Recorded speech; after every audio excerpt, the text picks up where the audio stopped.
সাইয়েদনা মূসা আলাইহিস সালাম আল্লাহর একবার জিজ্ঞেস করলেন, আল্লাহ আমার সাথে কিয়ামতের দিন জান্নাতে সাথী কে হবে? আল্লাহ বললেন, তোমার সাথী হবে কিয়ামতের দিন বিচার শেষে জান্নাতে যখন ঢুকবা, তোমার সাথী হবে একজন কসাই। সাইয়েদনা মূসা আলাইহিস সালাম অবাক হলেন, ঘটনা কি? আমি হইলাম নবী আর আমার সাথে জান্নাতে থাকবে?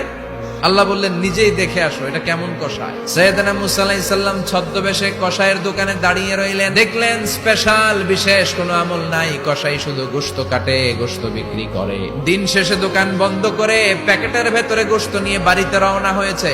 বাড়ির ভেতরে ঢুকে যাওয়ার পর সাইয়েদনা মূসা আলাইহিস সালাম ঘরের দরজার কড়া নাড়লেন। কসাই বলে, মান আনতা, তুমি কে?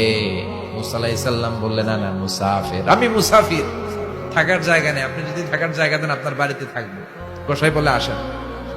সাইয়েদনা মূসা আলাইহিস সালাম ঢুকলেন। কসাই বলে, এই ঘরে একটু থাকেন, ওই ঘরে আমার একটু কাজ আছে। মূসা আলাইহিস সালাম বললেন, যান, কাজ সেরে আসেন। মূসা আলাইহিস সালাম খেয়াল করলেন, ওই ঘরে মাচার উপর থেকে বয়োবৃদ্ধ এক নারীকে তিনি নামিয়ে গোসল করালেন, টাওয়াল দিয়ে গা মুছিয়ে দিলেন, নতুন জামা পরিয়ে দিলেন। এরপর দোকান থেকে আনা সুন্দর গোশতের টুকরাটারে নিজ হাতে কেটে রান্না করলেন। তারপর রুটি বানালেন, আর গোশত আর রুটি হাতে নিয়ে ওই মহিলার মুখে তুলে দিচ্ছেন। মহিলা খাচ্ছে, খায় আর বিড়বিড় করে কি যেন দোয়া পড়ে।